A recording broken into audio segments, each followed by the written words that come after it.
Restoring Darkness is brought to you by Evluma, illuminating the pursuit of dark skies. Welcome back to the Restoring Darkness podcast. On today's show, we're honored to be joined by Rachel Tighe. Rachel is a certified in Lighting Specialist 1, LS1. I know a little bit about that program. In the lighting industry through the National Association of Innovative Lighting Distributors, one of the financial supporters of this. Rachel has worked for environmental and conservation-driven organizations for over 14 years with a focus in minimizing the anthropogenic threats to wildlife and the natural world. She has worked as the lighting project manager for Sea Turtle Conservancy, the oldest sea turtle organization in the world, for over the past 7 years. Rachel and her team work to mitigate problematic lights on sea turtle nesting habitat. She has experience designing exterior lighting plans using wildlife-friendly lights, working closely with coastal governments in Florida to improve their lighting regulations for sea turtle protection, and training numerous audiences, including code enforcement and lighting industry personnel, about wildlife-friendly lighting. Rachel is an advocate for decreasing light pollution through better management of artificial light, with the goal of creating darker and healthier habitat for sea turtles and other wildlife. You can go to conserveturtles.org, or you can go to @conserveturtles, which I'm assuming is a Twitter handle, Rachel? It's Twitter, Instagram, and Facebook. Twitter, Instagram, and Facebook. So @conserveturtles. Before we get into my conversation with Rachel, I want to tell you guys a little bit about the Lighting and Darkness Foundation. The Lighting and Darkness Foundation is a newly formed 501c3. It was spun out of the National Association of Innovative Lighting Distributors. And its purpose is to educate the lighting industry about darkness and darkness preservation and night restoration. And so if you want to give to that organization, you can donate some money at restoringdarkness.com. Why not become a monthly donor? And if you want to help out the good folks in Wasatch Valley who are in the midst of a lighting ordinance battle to keep the Wasatch Valley nice and pristine and dark, you can click Darkness Campaigns and you can donate directly to their campaign through the Lighting and Darkness Foundation. And if you're in a battle, an ordinance battle of some kind, or you need support and help, the Lighting and Darkness Foundation will be there for you.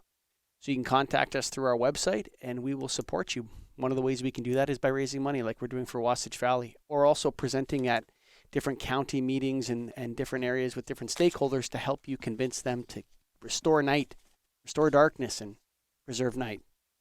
Rachel, thank you for joining the Restoring Darkness podcast. Thank you so much for having me. You know, the turtle is a real big symbol of this movement. I would say the turtle and the bat kind of compete as the symbol of the darkness restoration movement. How did sea turtles come to be such a symbol of this? Is it just because they're cute? I mean, yes, I think that's a big part of it. People do love sea turtles, but also because they're affected by light at night, and it can really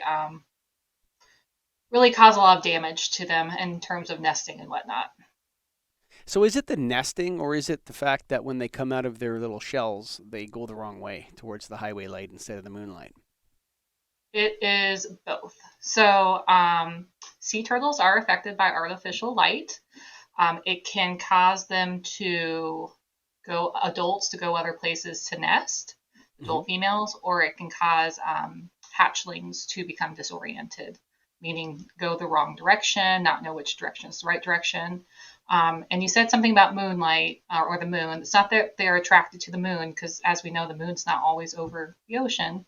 It's they're attracted to the brighter horizon. So typically on a perfect night, back in the day before there was artificial light, there was celestial light. So it was the celestial light that attracted sea turtles to the ocean and the darker dunes, causing a silhouette for the landward sources of any light coming from that direction. So as we know now, with more development on beaches, there's less dunes and there's a lot more artificial light, which is a lot of times, most of the time, much more pronounced than the celestial light coming from the ocean, reflecting off the ocean. So you've been able to mitigate problematic lights. Now, what is that? Is that municipalities? Is that individuals in their homes? Is it commercial buildings, hotels? What type of problematic lights have you been able to mitigate? All of the above. Okay. We actually have grant funding through the National Fish and Wildlife Foundation, NIFWF, to retrofit beachfront lighting in Florida using wildlife-friendly lighting. So, do you know what wildlife-friendly lighting is, I guess, before I go into what we do? I was just writing down that as my next question, but please, go ahead and tell us what wildlife-friendly lighting, Sure. how it works. So in the United States and Florida specifically, we kind of go by the three rules of wildlife friendly lighting. So the first, which kind of go hand in hand with dark sky, but it's a little bit more easy to follow. So the first would be to keep it low, referring to the mounting height of the fixture. So mounting it as low as possible, using and then also using the appropriate amount of light for what's needed for that specific application. So lower watts, lower lumens, and lower mounting heights. The next would be keep it shielded, meaning physically shielding that light source so it's not visible from the beach. And then the last would be to keep it long, referring to the wavelength of light and not the actual Kelvin temperature, which I know a lot of people get confused with. So wavelength being at 560 nanometers or longer. And those are kind of the three basic rules that we go by. We like to add one in the front that is basically sea turtles and other wildlife do better with no light. So before applying those rules to a property, we like to look at that property and see what lights are actually needed for a function in terms of safety and security, and then remove any lights that are just purely decorative and not needed. So that's the three rules. I often wonder to myself whether how you make the decision of what's needed and what isn't. How is that decision making done by you guys? For us, we look at what's decorative. So, for example, uplights are purely decorative usually. Sometimes they're used for pathway lighting, and then if that's the case, then we'll actually illuminate the pathway and get rid of the uplights. Another one would be decorative string lights here in Florida. A lot of resorts like putting string lights on palm trees. And they have no function other than to be pretty. So removing those. Of course, if they're trying to serve a function, which is important to ask, so if they're trying to illuminate their pool or a walkway, we will remove what's there and replace it with something that is better at serving that purpose, that application, and then it's also wildlife friendly. Talk to me about, I want to ask you a little bit about this physical shielding, because I've had many different people on this show coming at this particular issue from a host of different angles: wildlife, human health, glare, driving safety, these types of things. And in my own, I sell lights every day. And so I'm always looking at different kinds of light fixtures, and I'm very aware of the lighting environment just because I'm a professional in lighting. So what I think is a major problem with LED lights, regardless as to wildlife is there, but it's serving this same thing with the shielding, is that when you're looking at a light from a distance away, say of more than 20 feet, often you can see the light source. Not just the light shield or the reflector, but you can actually see the LED array from a horizontal distance away from the light fixture. And I think that's problematic for glare reasons, for human health perspectives, people with epilepsy, people that are sensitive to different color temperatures. All these things are documented. Is that what you're after as well with this shielding, is preventing animals and people from being able to see the light source and just directing the light down where it needs to be? Yes.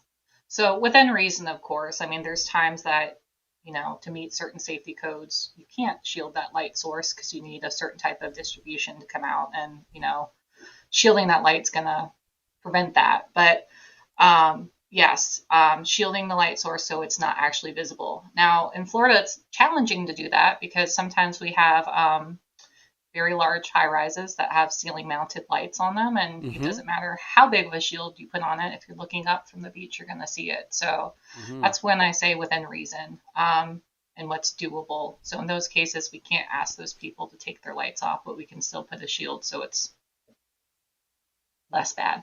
For lack of a better terminology, less bad. I think that the landscape lighting and the general lighting industry have kind of been separate for a long time. So there's a lot of people like me that are lighting distributors and contractors that they do not sell landscape lighting. And they'll erect poles, they'll put up, different kinds of lights in parking lots and things. But I think that we need to expand into the landscape lighting realm with this idea of wayfinding rather than lighting everything. Sometimes you need to walk a path to the beach, right? And it's dark, you can't see the path. And so this idea of keeping landscape lighting very low and reflected down across a path, I think, is a very useful way of thinking about lighting outdoor surfaces. Do you guys do a lot of that? We do. Only, I'm going to say, landward of the dunes. So again, our goal is to minimize the amount of light that we're using for a particular purpose. But yeah, I would say that we use landscape lighting on almost every project that we do that is a building that has, pathways and whatnot on it. So it is important, and it's a really effective way, honestly, to illuminate an area or pathway and minimize the light output that you're putting on it. How has the support been from politicians, local and statewide politicians, people at the Florida State Senate or Congress, and then your local municipalities? Do you find there's broad and wide support, or is there some resistance to this? I think it depends on who you're talking to within the local government, and it also depends on which specific areas you're talking to. To open up a really big can of worms with that question, I'm not sure how familiar you guys are with how lighting ordinances are set up in Florida. Mm-hmm. So to try and keep it as brief and succinct as possible, it's truly up to each local government to adopt and come up with their own lighting ordinance. The state has put out a model lighting ordinance which they can follow, and they're meant to be guidelines, but it's up to each local government to adopt those rules, change them, do what they will with them. So every place in Florida is different. And we actually recently just collaborated with the National Wildlife Federation to do a project where we scored all the ordinances in the state of Florida, where we looked at their language and compared it back to the model, and then we looked at their quality of implementation. So how those places educate people, how they actually enforce their ordinances, and those sorts of things. So depending on where you go in Florida is going to depend on how supportive those local governments are. So I can't say a blanket statement and say it's great, everyone's supportive, but for the people who are, they're wonderful. And then for a lot of people who aren't, they're just uneducated, and a lot of them are willing to learn. And then there's people who just don't care about sea turtles, which I'm sure is the theme with other wildlife as well. We do a darkness news update every week, and this week I remember hearing that even though these different states had made a path for the birds that was dark, the birds stayed on their traditional flying route and continued to hit the buildings. You know what I'm saying? And so even though they did this other darkness preserve here, the birds didn't take a detour. They wanted to fly the way they've always flown for thousands of years, maybe hundreds of thousands of years on those paths. And so education is important. Enforcement is important as well. Have you worked with enforcement at all? Have you said, hey, can you help us out here? This particular landowner or whatever is not amenable to Mr. Nice Guy, and so maybe we need to bring in the bylaw officers. Have you had luck with that? We have. So we actually host a code enforcement workshop for different areas of the state. And that code enforcement workshop is really just to help educate code enforcement about sea turtles, how they're affected by light, actual laws that are in place. So some code enforcement officers don't even know about their own lighting ordinances. Mm-hmm. Big problem, and then, actually. Yes, it's a huge problem. And then those solutions, those rules, and how to mitigate the light. We talk about some of those rules, and then places they can go to get more information. And those have been a really big success. They've been ongoing since, I think, 2015, and our audiences just get bigger and bigger. Thank God. Yeah. So it's wonderful, and we work really closely with code enforcement. And when we go into new areas to do retrofits, they're some of the first people that we call to ask them where their problematic properties are, so we can focus on those. So I would say that code enforcement is truly truly has a stake in the game. They're getting better. They're getting, they're becoming educated, but they can only enforce what their ordinance says. So that's where you kind of Yeah, they're not advocates. They're bylaw enforcement officers. Right. They can't So change whether the they laws want or to make or the not, laws. Yeah, it makes no difference. exactly. Yeah. Do they hand out tickets, or how do they did they give a warning and say, hey, you know what, you have 60 days to remediate this problem with your lighting, or how does that whole thing work? Like ordinances, it's different everywhere. There isn't a standard. So some places may be a little bit more aggressive with the fines. Some people may be more understanding, especially if people are working on the project to do their updates. I think code enforcement's a bit more understanding.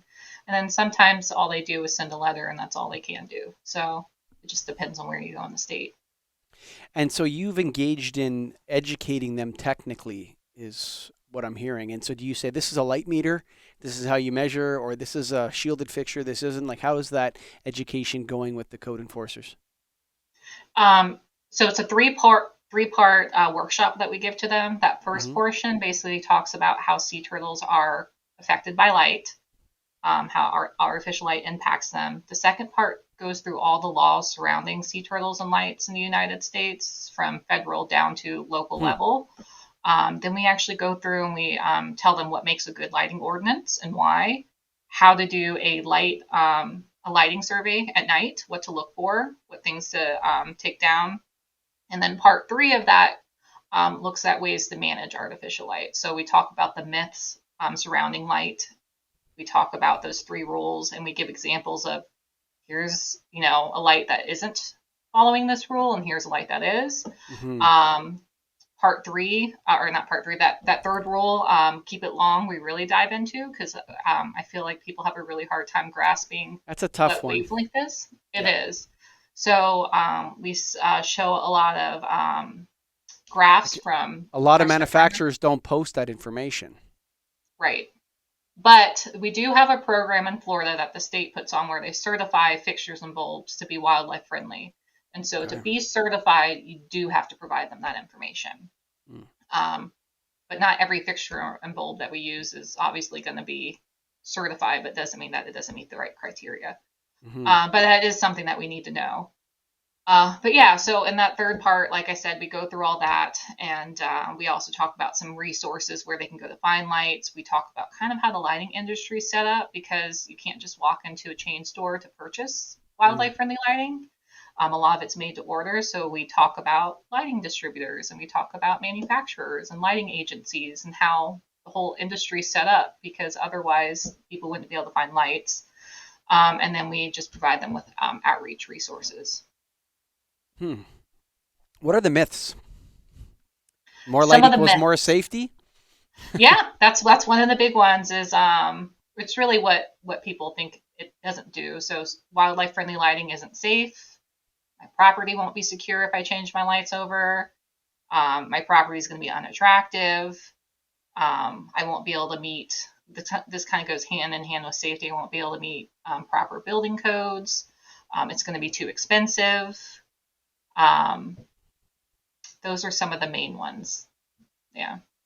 We talk about in our discussions with our board, and often on this show, I'll talk about how it seems that there is a shift in the zeitgeist right now where general people are starting to become aware of this. And light pollution is kind of going into this conspicuous into grotesque mode, where you have, like people would think their outdoor, soffit lights are amazing, to now that it's kind of like, why does that guy leave his lights on all night? To now where it's kind of gross actually to see light pollution when you've come to understand what it is and how damaging it is and how many birds die and all this, the turtles and everything else.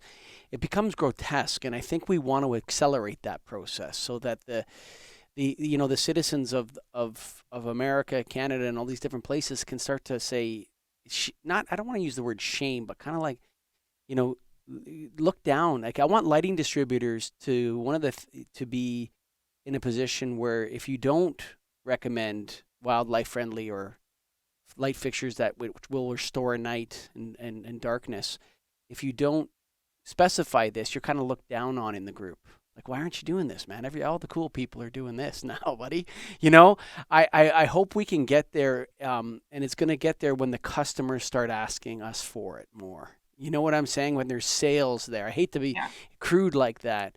Have you seen that accelerate? Have you seen people in distributors in Florida setting dark sky displays up in their showrooms and stuff like that? Some, yes. Mm. I was fortunate enough that when I started this job, I actually worked remotely before remote was a thing. And I was set up in an office with a lighting distributor. And so, me coming from the background of biology and conservation, I knew nothing about lights when I started this job. So I really am thankful that they put me up because I Yeah, learned so much from being there with them.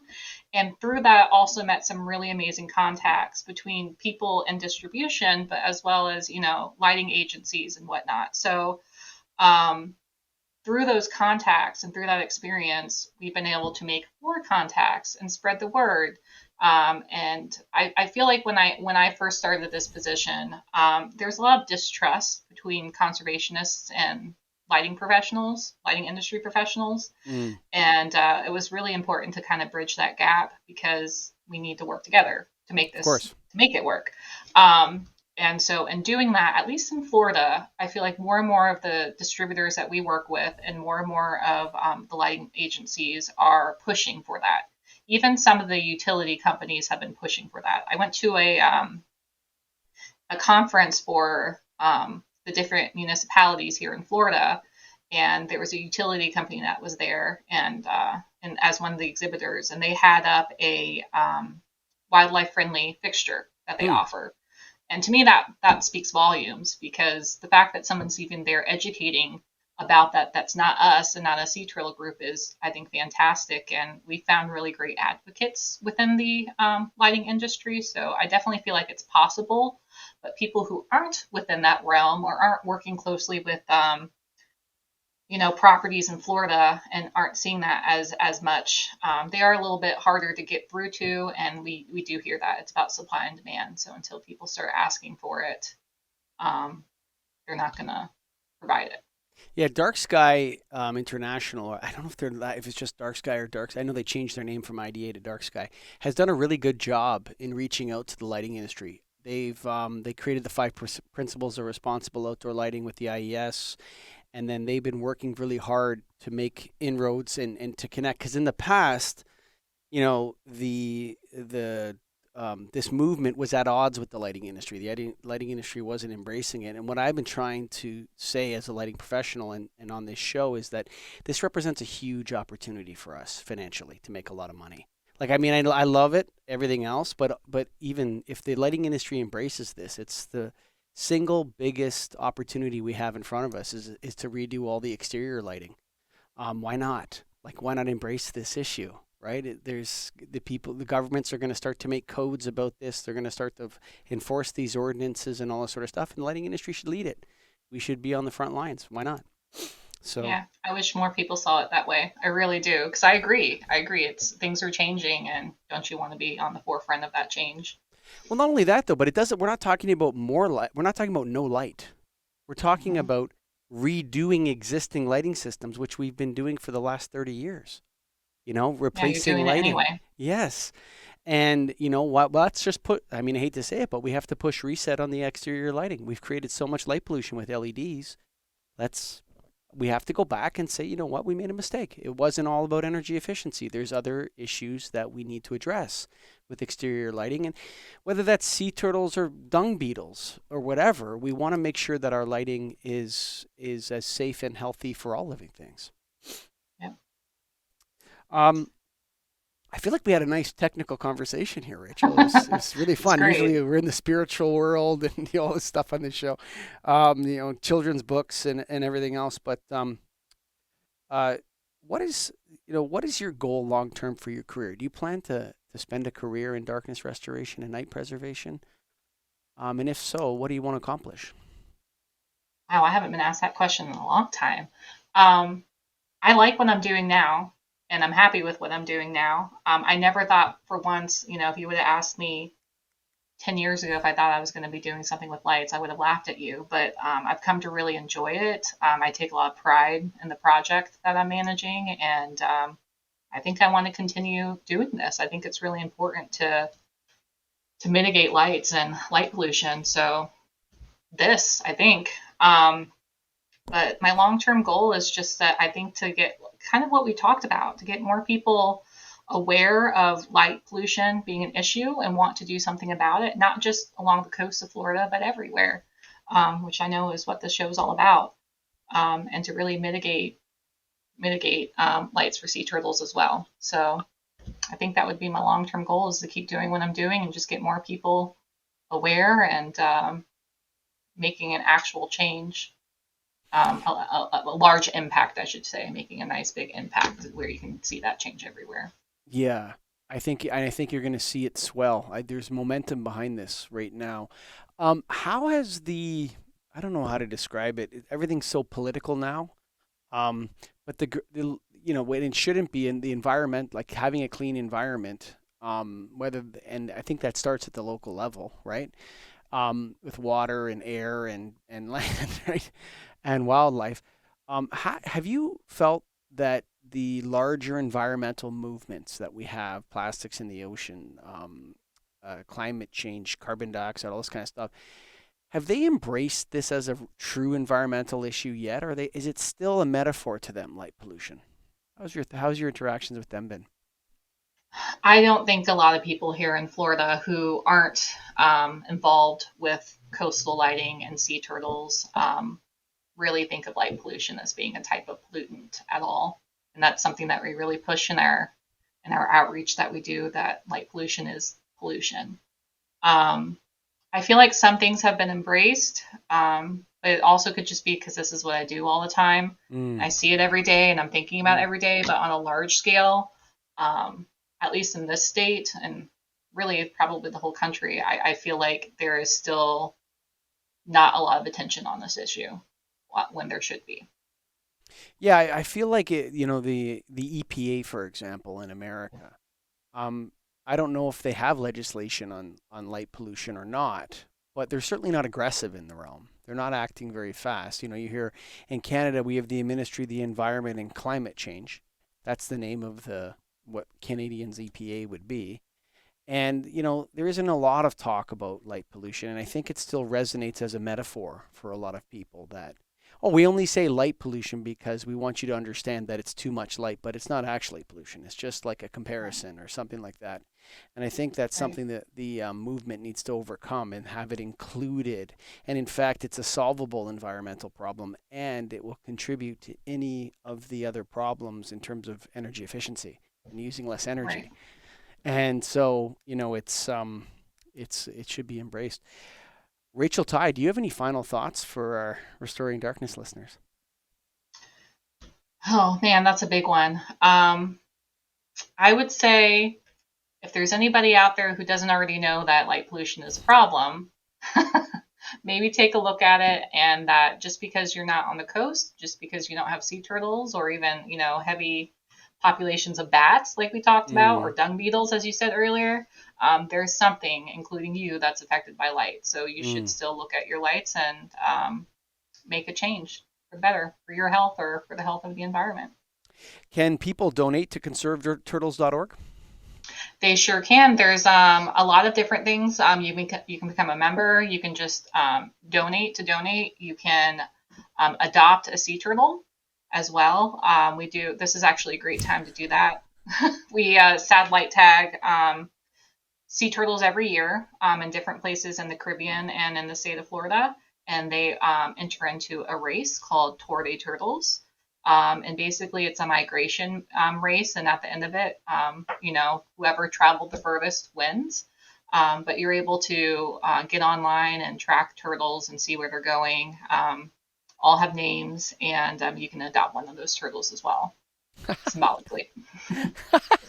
That's a great program. And so, it's wonderful. Yeah, like Rachel said, there's lots of ways to get involved, and you can get involved with conserveturtles.org, or you can get involved with the Lighting in Darkness Foundation. We're looking for volunteers. We're also looking for an executive director. Right now, I'm the interim executive director, but I'm pretty busy, so we need somebody that's available all day and can help us out. And you know what? Sometimes we help out just by giving cash, and that works amazing too. Not everybody has time to give, but they're passionate about an idea, and whether it's an environmental movement, a political party candidate, or whatever, you give money. That's another way to do, because you're busy, you got kids, whatever it is you're doing with your life. You can go to conserveturtles.org, and I'm sure you can find your way to the donation page there, or you can go to restoringdarkness.com as well, and you can donate to the Lighting in Darkness Foundation. Or you can even donate directly to the good folks in Wasatch Valley. That's right, Wasatch Back. Yeah, behind the mountains of Salt Lake. Beautiful, pristine night environment there, and they want to preserve it. And they're in a bit of a battle with their local politicians, so you can donate directly to their campaign, all at restoringdarkness.com. And we thank Rachel Tighe for joining us today. Thank you very much, Rachel. And of course, to all the listeners out there, thank you for joining us. Bye for now. Look no further for dark sky-friendly products than Evluma. Since its first product launch, Evluma has carried one or more International Dark Sky Association certified models. If your customer cares about light pollution, suggest the OmniMax with shielding or the Area Max with full cutoff to reduce uplight and glare. Evluma, illuminating the pursuit of darkness.